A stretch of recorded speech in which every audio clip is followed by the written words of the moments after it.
Usifundele Psalms 23. Amahubo 23 verse 1. uJehova ungumalusi wami, angikweswela. Uyangilalisa emadlelweni aluhlaza, uyangiyisa ngasemanzini okuphumula.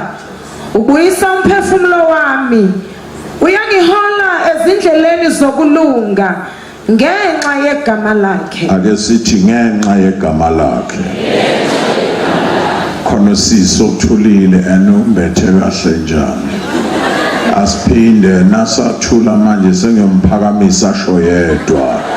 Asithi ngenxa yegama lakhe. Waze washo naye thank you. Qhubeka. Noma ngihambe esigodini sethunzi lokufa, angesabe kubi, ngokuba wena unami. Intonga yakho nodondolo lwakho ziyangiduduza. Ulungisa itafula phambi kwami ebusweni bezitha zami. Ugcoba ikhanda lami ngamafutha, indebe yami yachichima. Impela ukuhle nomusa kuyangilandela imihla yonke yokuphila kwami. Ngiyakuhlala endlini kaJehova kuze kube phakade. Thank you. Izwi lenkosi leli bandla lonke lizothi amen. Yesi sigcina ngalo Genesis chapter 17. Genesis chapter 17. Must start to 16 and my discussion as it. Genesis chapter 17 verse 16. Ngiyakumbusisa ngikunike indodana ngaye. Asenze nje chapter 17. Ufunde amaverse okugcina ka chapter 17. I think it's 21 there. 21. No. 57 or 58. Oh, ngithe Genesis. Oh, sorry mntwana. Ngiyayithanda into zasekuqaleni. 1 Samuel chapter 17. Sorry.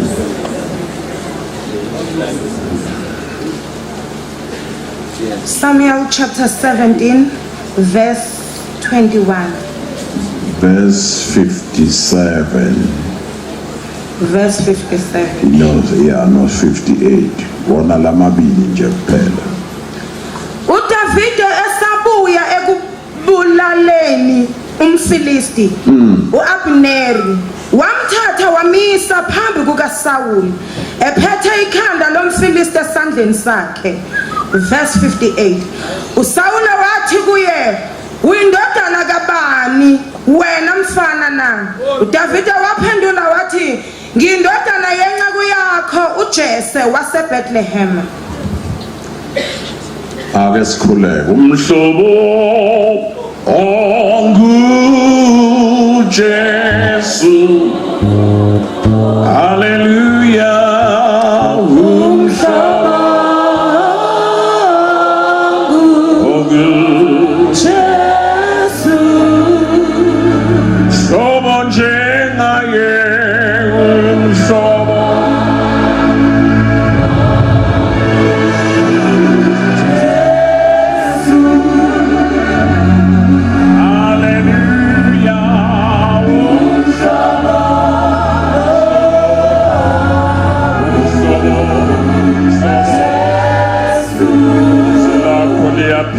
Siphilise ngalo nakulomzuzu egameni lika Jesu Christ inkosi yethu amen.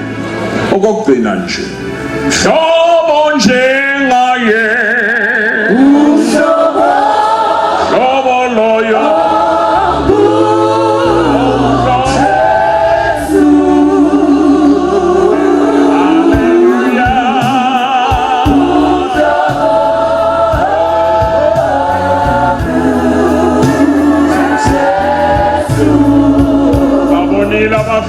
kodwa akekho ofana nalo uhlobo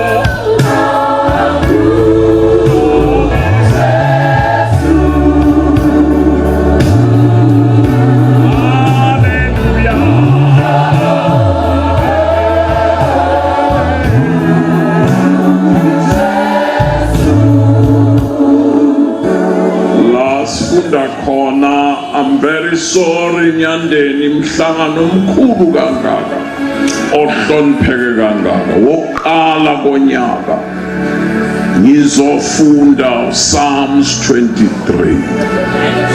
Ngiyacabanga abanye namhlanje ngizoba itopic beyolala suka isigadla sendoda esitanera sazofunda nje Psalms 23. Ngiyacabanga nje omunye eshethukuthele ngicishe ngafunda nje ngakhuluma nje ngingafundi neBhayibheli ngoba kugcwele la ngikwazi kusukela esikolweni. I'm very sorry. Kodwa umoya uphephetha la uthanda khona. Hallelujah. Ama-scholars eBhayibheli ngizongixolela ke ngizothi teach kancane ngiphinde ngithi preach kancane. Ma-scholars eBhayibheli ayazi ukuthi uDavid nakasho leli hubo ubengakafiki naku 20 years. Ubengakahlanganisi no 20 futhi ngiyaphi ku 20 ngoba around 18 years uma esho leli hubo. Now ubheka leli hubo ihubo lomuntu amazwi ala amazwi omuntu omdala la. One amazwi omuntu ohlangene nezinto Nyandeni. Manje why lo mfana 16 ukuya ku 18 years oqatshangelwa lapho akhuluma amazwi yini la sahlangene nayo kangaka team azakhulumela amazwi nje. Ngifuna siphendule lokho bese ngihlala phansi.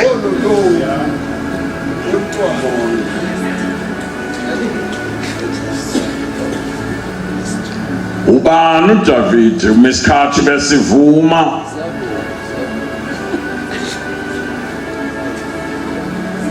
ubani uDavid sike simusho nje asikhuluma ngoDavid iBhayibheli lakho libeke kahle sikhuluma about a warrior,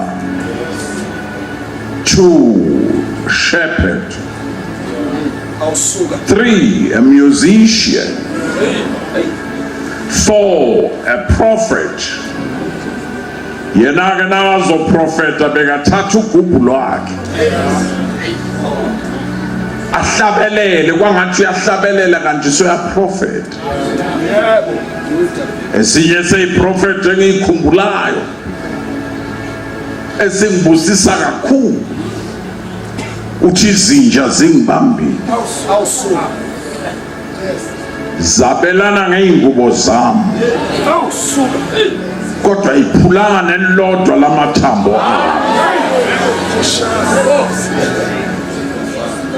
kamama njobe prophet nje ubekadlule kwisikhathi sakhe ayongena kwisikhathi sethu ku-New Testament. Ubheka phezu kwentaba yaseGolgotha ubona khona umuntu obanjiwe bamhlubulisa nakathi uyambheka uthi hayi omunye wami lo uthi izinja zingibambile zabelana ngeingubo zami kodwa iphulanga nelodwa lamathambo ami. Amasotsha ekade bethela uJesu ayemane 4 njoba babelana ngeingubo zakhe nje. What a prophecy Mockford.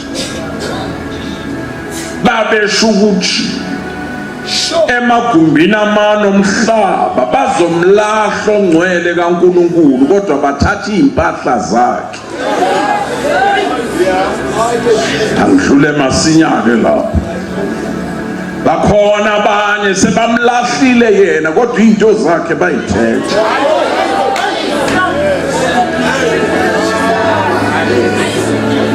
Sanibonani Njumeni.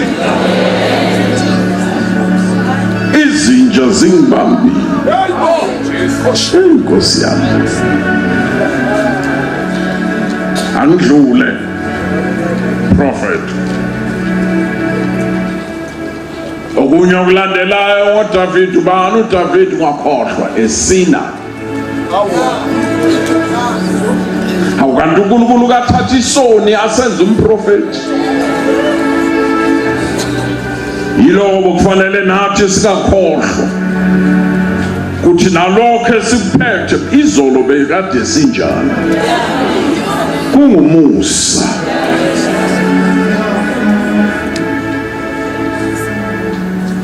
Bani David a type of Christ. Yes. Yena no Christ khona izinto ezithi mayifane. David wazalelwe eBethlehem no Christ wazalelwe eBethlehem. David bekade ngumelusi wezimvu zikaJese. uJesu umelusi webandla likaNkulunkulu izimvu zikaSimakade. Anguyekeleke ngabala kwashonilanga. Bani uDavid? Sikhuluma ngoDavid, asigcina ngokuthi sikhuluma about a star. Kulaba nawufunda iBhayibheli uyakuthola lokho. Kanti kulaba bake baya kwaIsraeli uyafika ubone iflege labo line star. The star sibizwa the Star of David. Akasekho kodwa izinto za igama lakhe lisekhona. Yiloko okwenzeke kuKristu. Noma ungathi akabonakali kodwa izinto zakhe isekhona. Uvela uDavid asibambe lokho ke ngenxa yemfundiswa nyana ekhona nyandeni. Bhayibheli lisitshela ukuthi uDavid ubaba wakhe uJese siyakwazi kuyafakazelwa izwi kodwa nakuyiwa kumama akuveli kahle eBhayibhelini ukuthi ubani mama.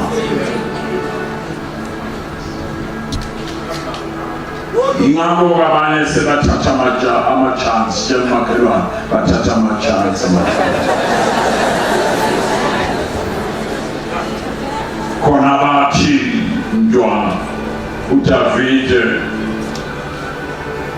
ubaba noma ngathiwa uJese kodwa eqinisweni akuyena uJese. David uJese wabamba iBenet should khona wakhahla ibhola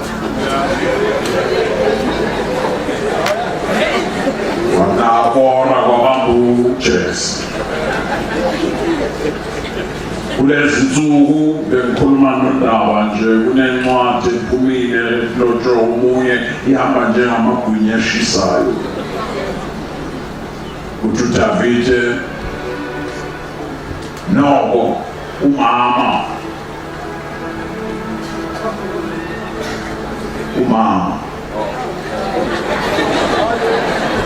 ngisho umama sengiqedile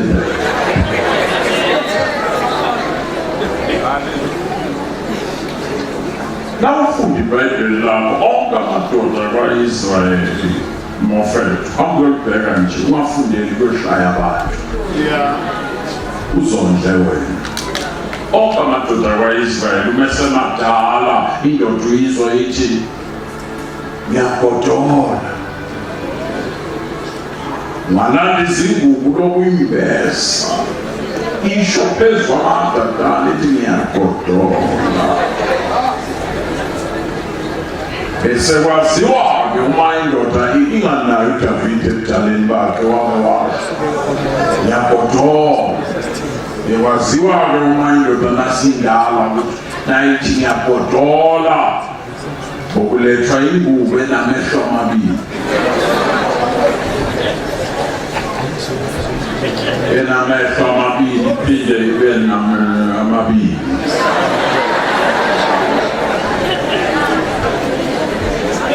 ithi nayivuka lapho indoda izwe ithi namhlanje ngafudumala tshela makhelwane kungabi miss-call leyo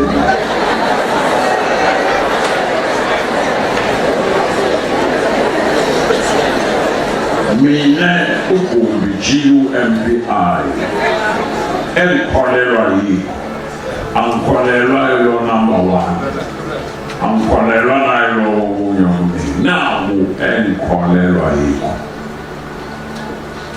engicabanga ukuthi abaningi na ungahamba uloku phenya ufuna uzawuhlangana nayo ebudaleni bukaJesu wayengasavakasheli la ekhaya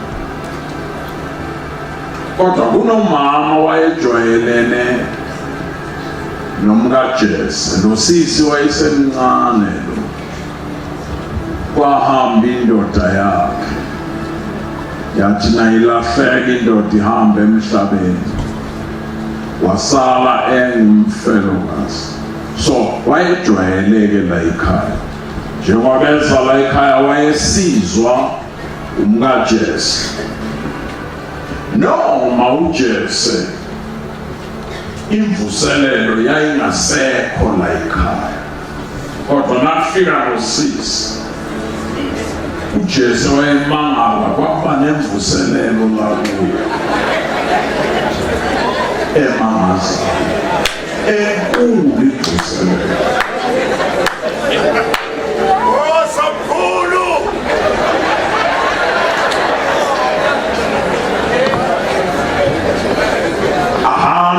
sisi nakathuthwe zama uJesu ngale imvuselelo ihambile kodwa nafika lo sisi imvuselelo yini la wathi valelisa hamba wambiza uJesu mina nawe ndaba sohlangana kuleli yana wahamba kodwa nomzalwane wahamba enento emhluphayo ukuthi ngingakwenza kanjani lo ngingamtshela umama ongisize kangaka abo 5 wabuya la bonke kaJesu bathawu wabuya kwenze njalo hayi namhlanje zolala la ekhaya nasebebodwa la nalo mama waqala le ndaba phela lo wakakuthi mina naye siyabuya namhlanje ngithi ngikwazise leyo ndaba bayibopha bona kodwa umkaJesu kanye nalo sisi ngapha uJesu ufaka zonke imbiza zakwa-Israyeli ukuthi ujabula mphimbo uzokuwina ebusuku isibhalo sathi jwi washo uJesu wathi nakhokhe wangena lozaya ungakhohlwa ungena ngobumnyama ngoba akuvumelekile umuntu onjengaye kusesemanzi kanje ukhanyiswa kanti uyiphethelwe indlala ukudla bona ngahla ngokwesiko labo kodwa ungakhanyiswa wahluka-ke ngokumnyama wahema lo baba wahema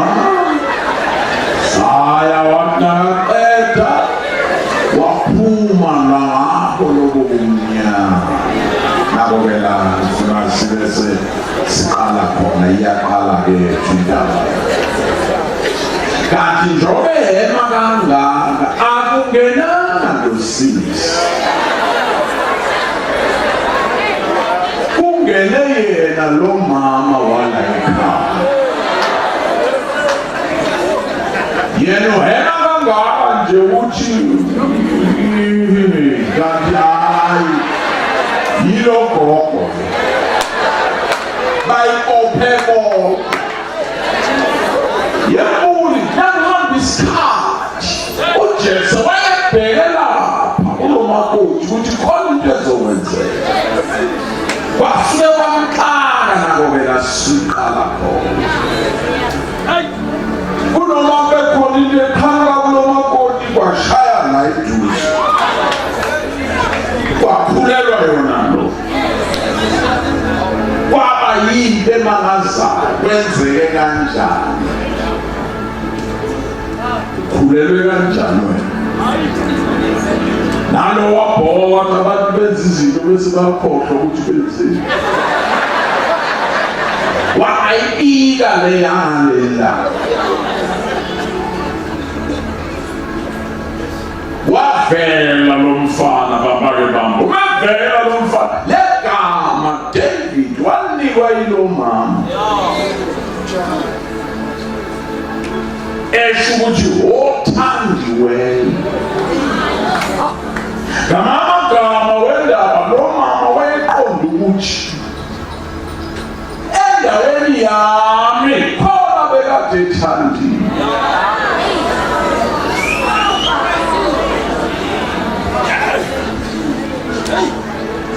uJesu-ke wamzonda lo mfana embiza ngomntwana wesihlahla.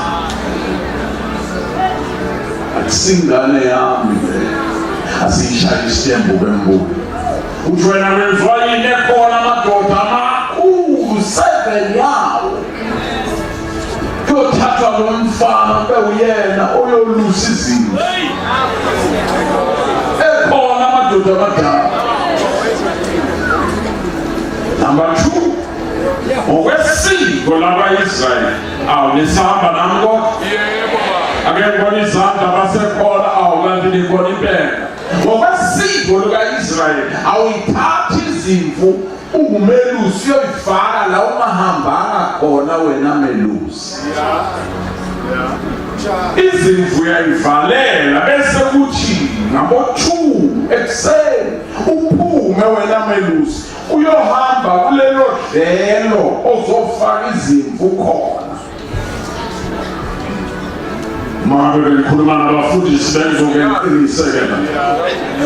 Awukwazi ukuyofaka ibandla kusasa endaweni ongazange uyihambe wena. Idlelo zofaka ibandla kulo kufanele beqale wena uhambe kulo kuqala. uDavide bekunesinjalo bokuvuka uJesu ekuseni emfana.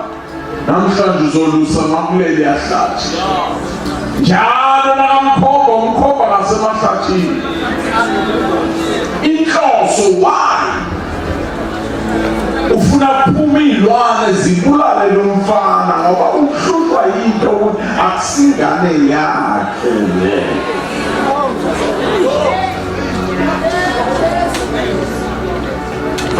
Umensalo usalapha kuleli yahlathi aliphethele uyise.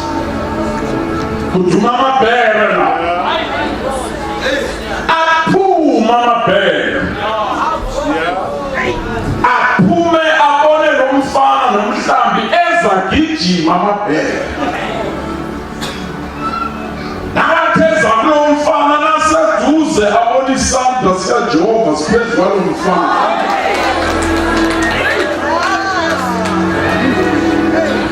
Ajika amabhele athingeke sibulala umuntu ohamba nosumakanje. Ngiyabona nyandele elinye ibhele lithi sengigijime kangaka. Ungasazi lutho. Livele libambe la emhlanjeni. Libambe lodwa yezimvu la emhlanjeni. uDavide aphinda aye kule bhele. Ayobulala ibhele phambi kwamanye amabhele.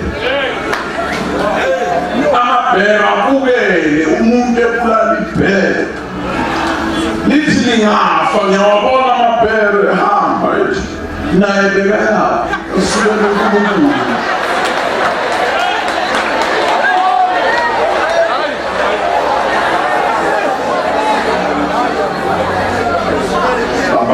Nakabuya ntambama uDavide ezovalela umhlambi bonke la ikhaya ubathola benza nje. Bakhuluma impela yodwa ubuyile.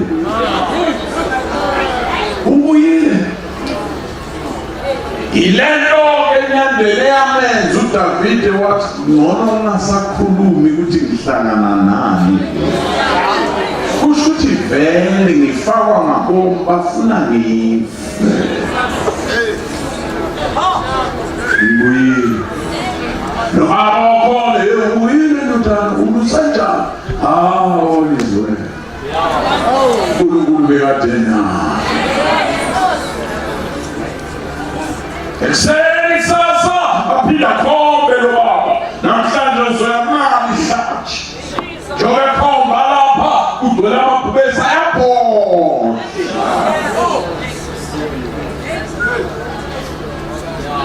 Aphuma amabhubesa bona lo mfana nezimvu. Kube yiso sona leso nathi agijimeza kuye athola isandla sikaJehova jila amabhubesi. Nakhona nelinye lalo lithi hey sengijime kangaka ngibambe la enhlanjeni. Nalithi liyabamba uDavide aphinda alwele lo mhlambi walomuntu ongamfuniyo. Akamfundo akufuna afe kodwa yena mhlambi wakhe.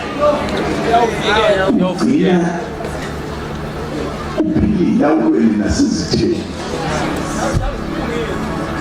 Lavuka-ke enyandeni lehubo kulo mfana. The Lord is my shepherd.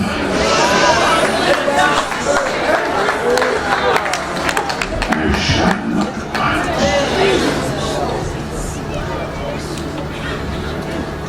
Athi yabuyisa umphefumulo wami. Ngenxa yegama lakhe. Awuthi ngenxa yegama lakhe. Awuphinde nje uthi ngenxa yegama lakhe. Yabela 2017 khona izinto uNkulunkulu azokwenzela zona hayi ngoba ungcono kodwa uzozenza ngenxa yegama lakhe.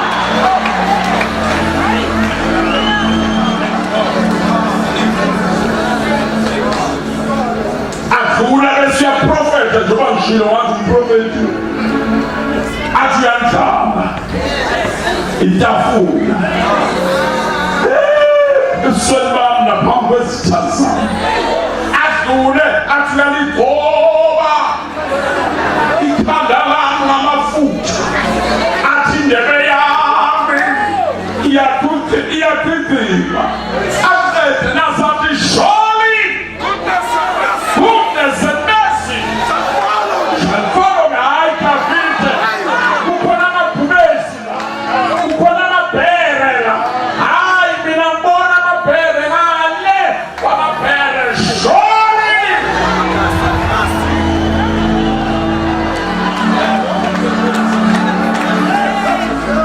I'm very sorry ukuthi mntwana ngingakhulumi nawo bonke abantu la. Ngizokhuluma nabantu abadunyelwe amabhere. Ukuthi la mabhere adumelayo asho izinto ezinkulu ezilandelayo.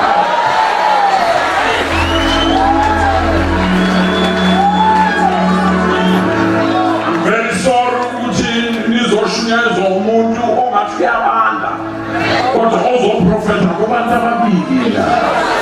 Amabhubesi ayaduma.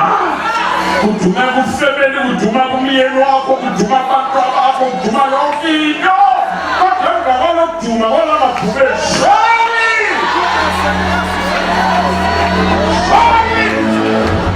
goodness and mercy shall follow me.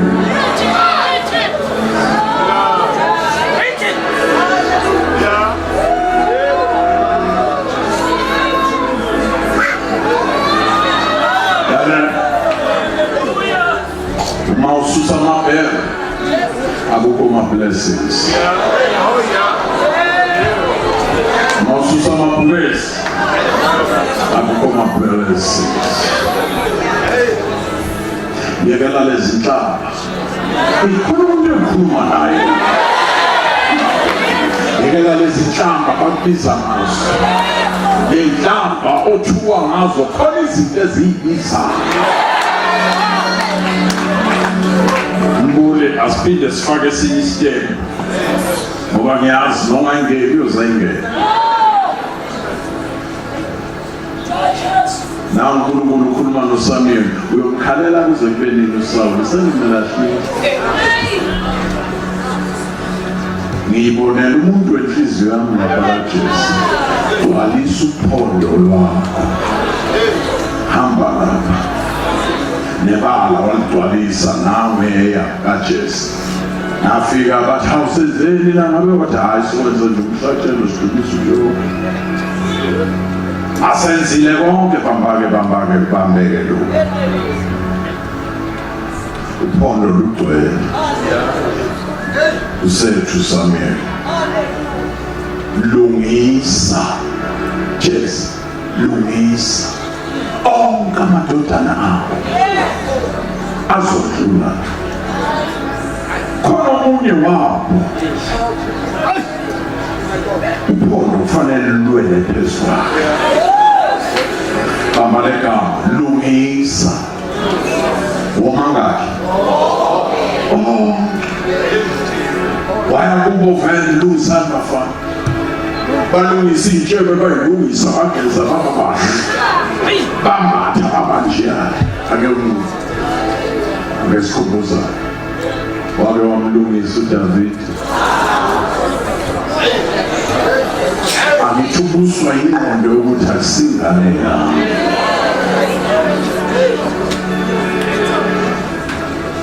Uphondo lugcwele.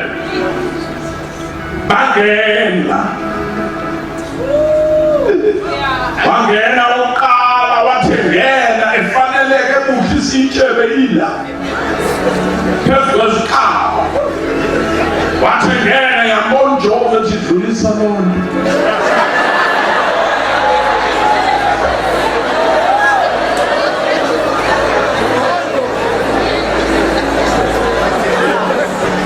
Again, 2017 nyande uphondo lwakho naludwele angeke lithathwe umwana omunye umuntu. Uphondo lwakho olwakho. Angene resini yabona uNkulunkulu akudlulisa lonto. Esithathu resini uNkulunkulu udlulisa lonto. Hayi urindiwe nathi basuthu kuyambona. Akuwasutha ngayifite entweni. Ayifite entweni. Ayifite entweni. Bangena wesikhombisa wokugcina wathi ngene lumuza nje wakukurura amphakise afike yena.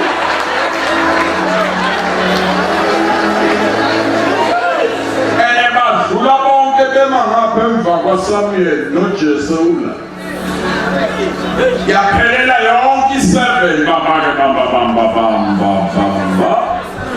Iphelele yonke i7 da.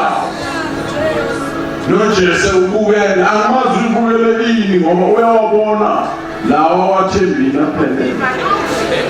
Sekuze kubuza umprofeti baphelele yini akasekho omunye na. Kodwa sokhona umuntu ongakukhumbuza ngamadodana akho. Amenqali la. Akasekho omunye la. Yizwa. By the way, kukhona omunye la. Uyafuna uNkulunkulu abusise entshukumeni. Yekela abantu abanezinto badlule. Yiba omunye nje.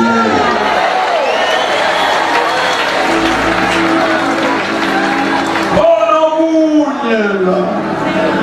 Uthi umuntu kaNkulunkulu ngeke simuke naye angakadluli la. Hambani yombiza, bagijima bayombiza. Samuel, David. Kuyafuneka yebafowethu. Namhlanje ziyaduma kakhulu. Amabhesi apha. Amabhero yapha ngisazi kwenze njani. Sokhala nayo inkomo. Zihlasele uyazi uphondo lwakho naludwele. Zihlangana zonke ziduma kushaba.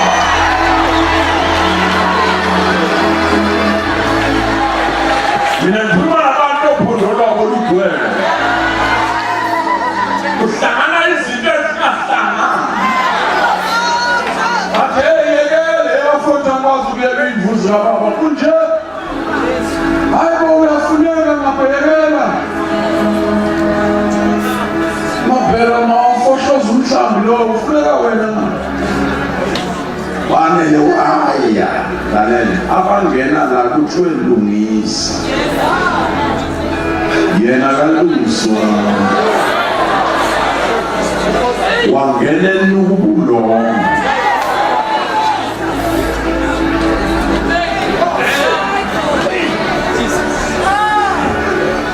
Lalela khona amanye amaphuma abizela ibhodo lwakho.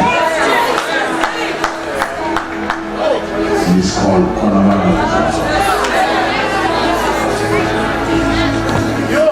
Before angena kwavela iphuma.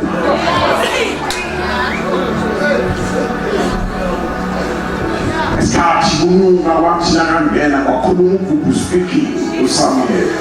Nawe inhliziyo yami. Kanti abantu benuka nje baphinde babe yami inhliziyo kaSamuel. Masahambi kule bandlu. Hlalela nje ukuthi ngowenhliziyo.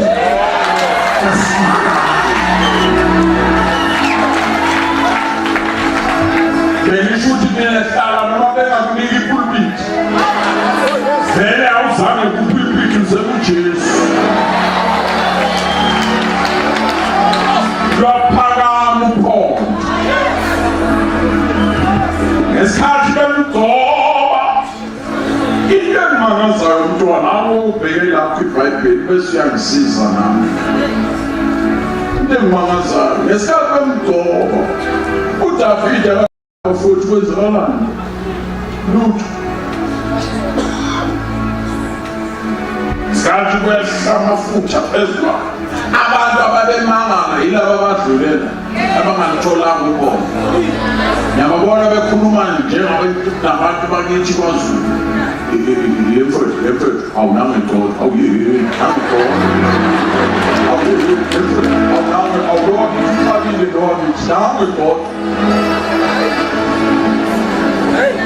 yena wayanamanga uqale wali prophet uyagoba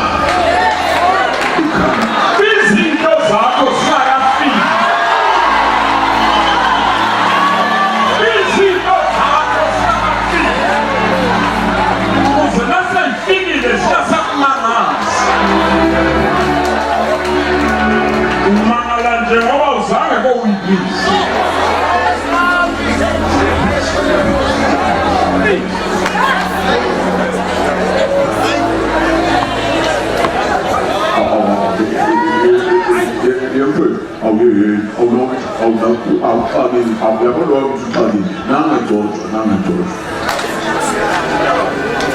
Wahliwa ngesikhathi kuhliwa uDavide uthi ngenzeleni nje isiphuthelwane kubi ngalezi ndlela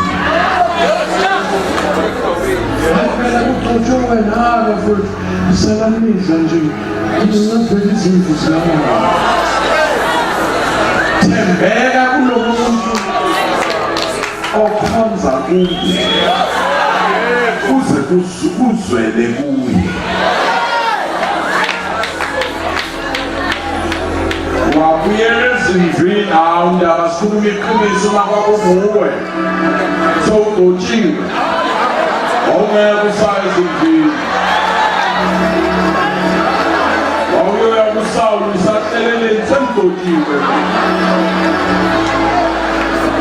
kodwa lo mfana wabuyela ezimvini wathi efika izimvu zakhuluma zodwa namhlanje siluswa nge-anointing. Besiluswa kuduma amabhere, since siluswa kusuka manje amabhere namabhubesi aqoshwe ugqobo.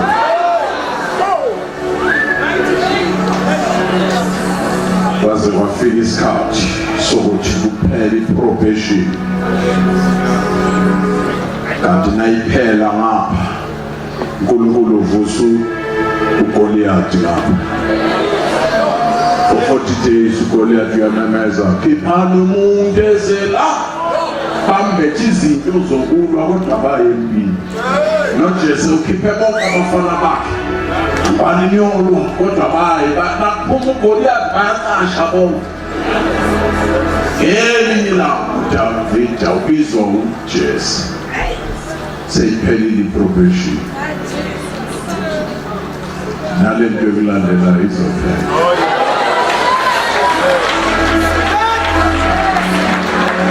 Tshela umakhelwane, nale nto yokulandela i-40 days yayo iyeza.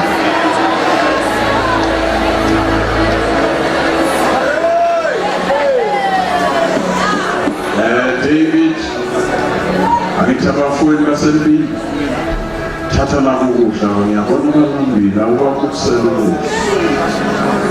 Ngathi ngakhuluma nabafundisi kaMama. uJesu akanandaba ukuthi ugcotshiwe.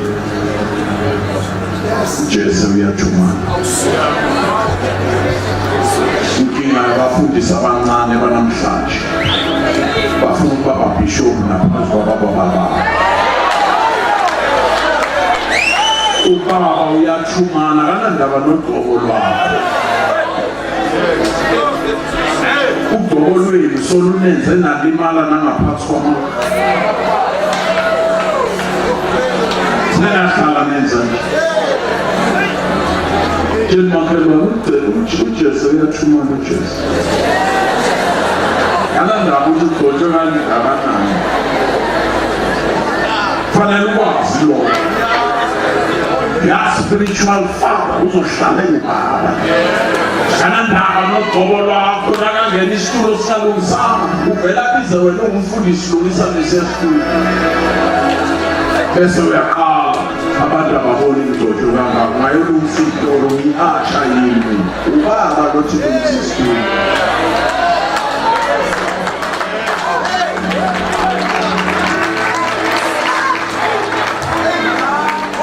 Tshela umakhelwane asidlule manje, ngoba abanye sebangibuka ngamaplitsi emakhaya.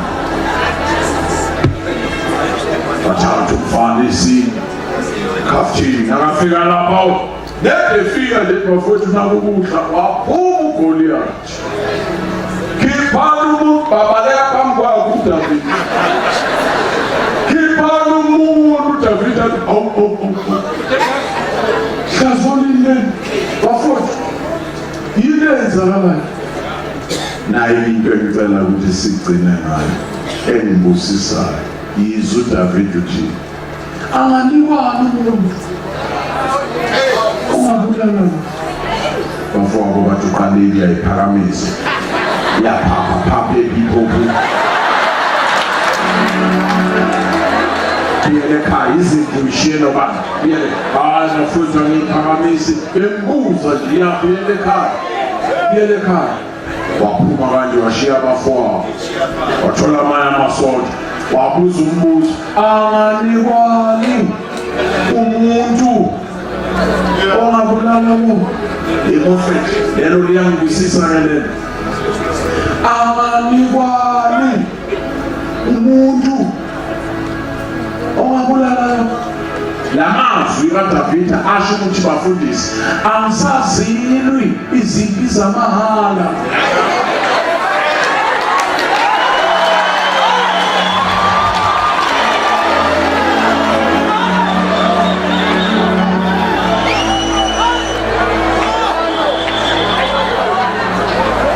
Stop ukulwa izimpi ezingabhadala.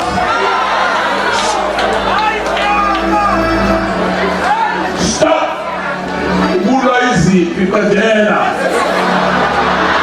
anganibani wathola abantu sebakhumbula amakhosikazi abo emakhaya bathi mfana iqiniselo qinisekela lento kunawudlala nginawudlala anganibani bathi wadlala wazala asinkosini afika enkosini Saul sinomuntu la nangumfana khuluma umfana anganiweni unyangusisa anganiwani amagama bamba ngilibulele lami ibhere ngilibulele lami ibhubesi lo Goliath owenu lo uhlupha nini anganiwani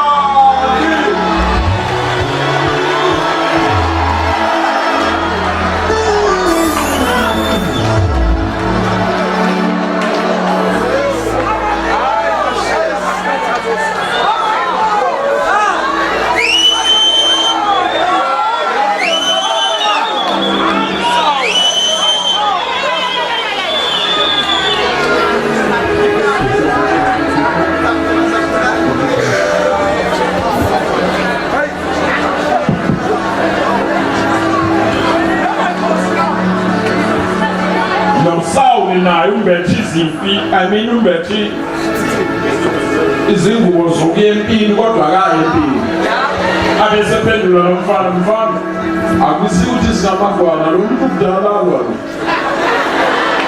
athi sakuyaqhubeka uDavid athi kahleke mina ngibulele ibhubesi lami ngabulela nebhere lami anganikwani ngabulela wanele wezwa lokho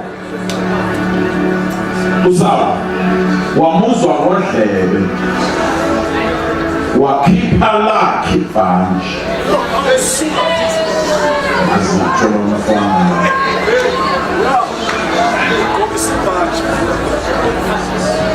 wakhipha lakhe ibhanji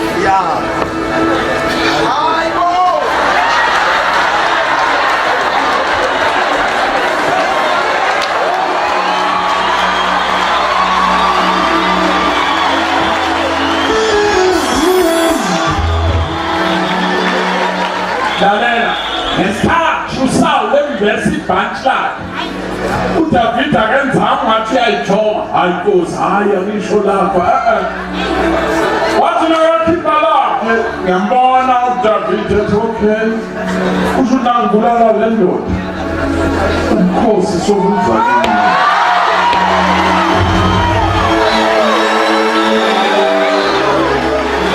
zobephumula ibhanti nje usukuthi na uSaul usho lento ikhulumayo uMkhosi usukile kimi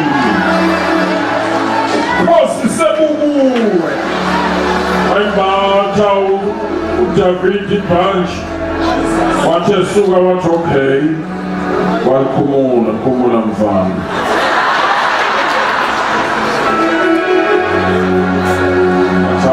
Bambele sengisizwile isiprofeti akombambele alithili nyolwa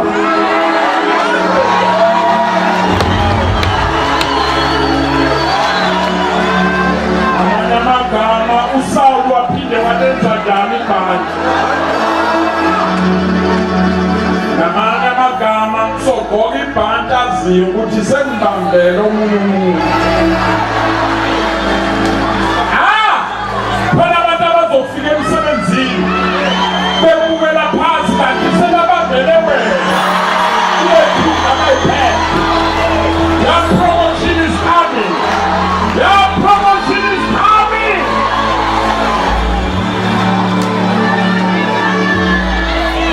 enwenzela into yodwa don't waste your time ukuthi izinto ezingabhadala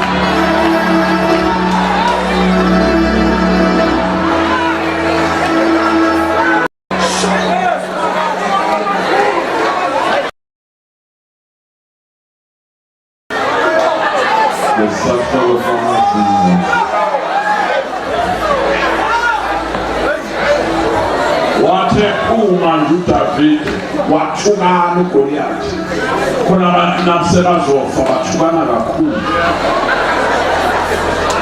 ngiyinja yini yinikelelile ekhaya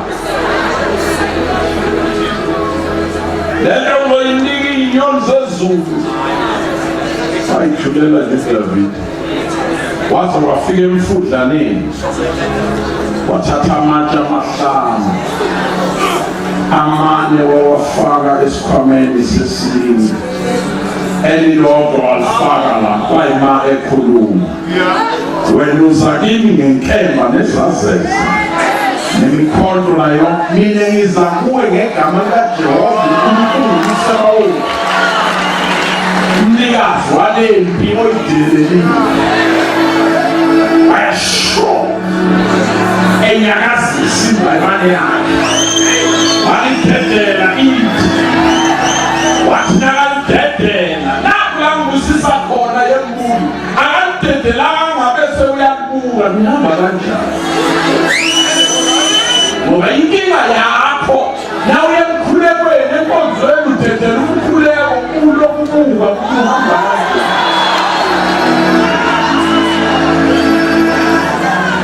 kodwa wadedela waphinde walandela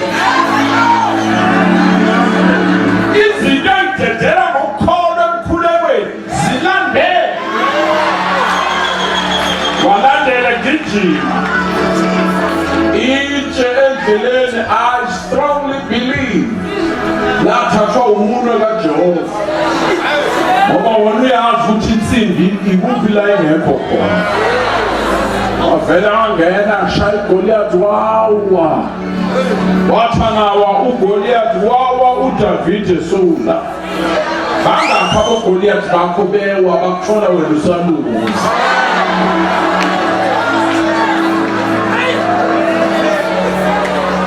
wathi ewa nje wabesela wathatha yakhe inkemba wasusa ikhala wale waliphakamisa akagijima uIsrayeli ngiyababona laba bakubo baqala futhi awemfuthu uyabona wakithi uxakile-ke nawe kulala ugole baqala nabo bagijima asivale ngokuthi ndaba ngesikhathi beqedela amaFilistina yena wehla nekhanda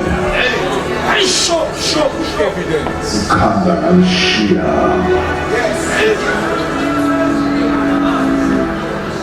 Kamtras wehla na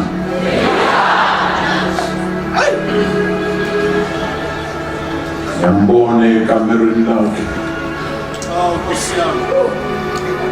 akayolala ebeka lekhanda yambone libuka thimutshelile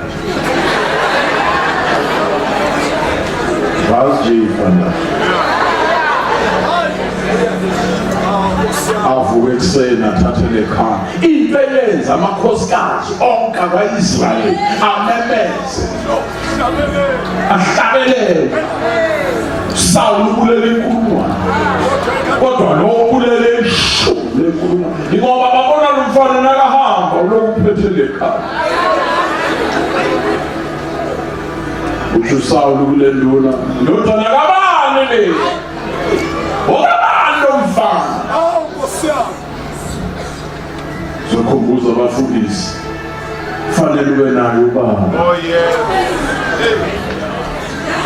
Mashumayeli nje uginqa boGoliath kodwa ungenayo ubaba uma sebewile boGoliath bazobuza abantu ndodana kabani le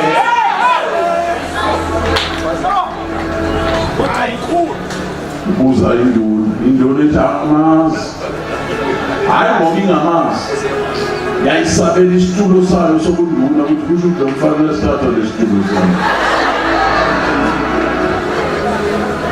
Kotha bombiza weza wombiza wakhuphuka waya kuSawuli uphetheni bazalwane noma yakuSawuli usaphethe ikhanda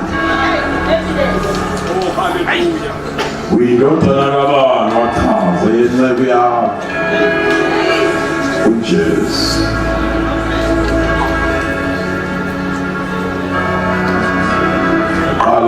Ufake esigodlweni usawu. Nake nguthandayo. Nakaphuma la. Wakhuphukela entabeni. Khona intaba akhuphukela kuyo. Wayongcwaba lekhaya. Kanti njobe ngcwaba lekhanda kule ntaba. Le ntaba seyizobizwa ukuthi intaba yekhanda.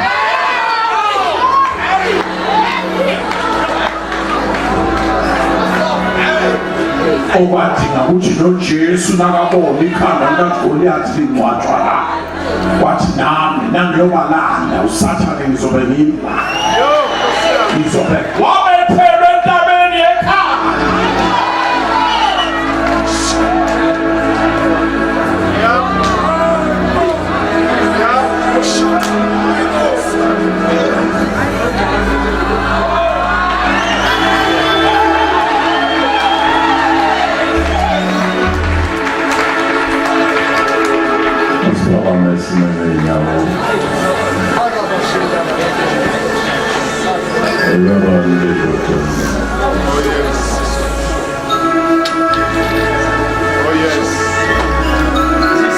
Oh yes. Lento ehluphayo unyaka lo ukuthi khuphuka nale ikhanda nalesithi siyanalo kule ndawo solilahla lo nyaka khona into uNkulunkulu azokwenzela yona uzoba inqa koGoliathi.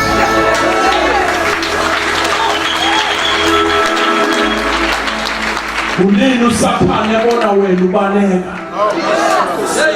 Kodwa namhlanje uyajika ngeke aphinda abone umhlalo wakho. Kodwa namhlanje uzomfeyisa ngqo. Bese uthatha ikhanda. Thatha ikhanda lalezinto wathi ziyakusuka. Asuzivulele uyena bentabeni yekhanda. Ngoba lo unyaka wakho lo unyaka wakho lo unyaka wakho lo utshela makhelwane unyaka wami lo unyaka wami lo unyaka wami lo unyaka wami lo unyaka wami